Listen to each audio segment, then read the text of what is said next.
Because the school system will never teach you about money. The school system was designed to teach you to be an employee or a doctor or a lawyer, a specialist, but never about money. So my father was the head of education, PhD, all that stuff. I go home and ask him, I said, why don't we learn about money in school? And he looked at me and says, because the government doesn't let us teach that subject. The government tells us what we can teach and what we can't teach. And I thought that was strange. And I said, but aren't we going to school to learn about money? He says, no, your job is to get a job. Poverty is passed on. It's taught in your families. And middle class is taught in families. And so the people right now who are sitting at home, who are struggling financially or worried about money or unhappy, they may be making a lot of money, but unhappy with what they're doing, it was probably taught to you.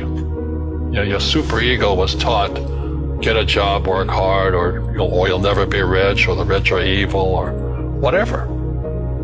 If you're poor, you'll always be poor. Money will disappear that fast. Just like most pro athletes, you know, they make millions of dollars, and but 65% are bankrupt 5 years later.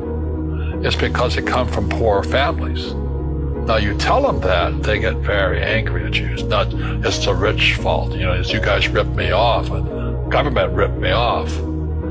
But unfortunately, what Mr. Lipton was saying, it's passed down genetically. The moment I pay you, you think like an employee. Entrepreneurs work for free. You see, people say, well, why don't you give the poor money?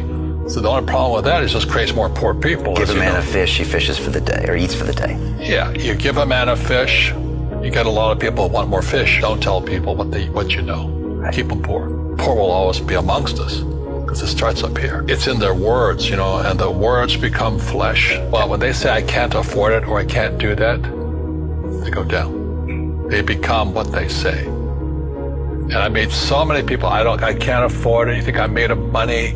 Poor people say I can't afford it, I can't do that, I don't have time. Because this is an escape. It's an escape. You know what I mean? It's easy to say I can't afford it. Oh, I'm too tired. Oh, I can't go to the gym. You know, when you could go to the gym. Your rich dad used to say what? How can I afford it? How can I do that?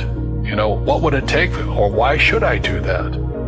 He says that a question opens the mind, a statement closes the mind. See, when you say I can't afford it, your mind shuts down, and you become what you say. We all have fear. You know, to be truthful, we all have fear. It's just how you deal with it. You know, Einstein said, you know, imagination is more important than knowledge, but knowledge empowers imagination.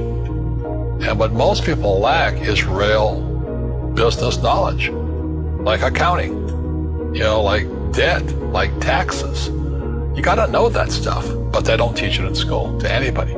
People who are afraid of making mistakes like they teach in school, they don't ever grow.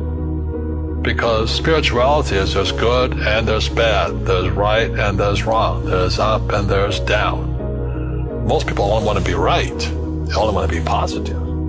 Well, you can't have that. That's not reality. Every time I failed, it was like, good. I said, okay, what have I learned?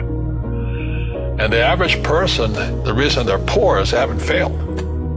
You know, they play it so safe. They haven't made any mistakes like they're taught in school. That means they don't learn anything. That's why the school system's actually fundamentally corrupt. It's anti-education. And I think what most people do is they let their parents or their friends talk about life. So afraid of failing. But failing is how we succeed.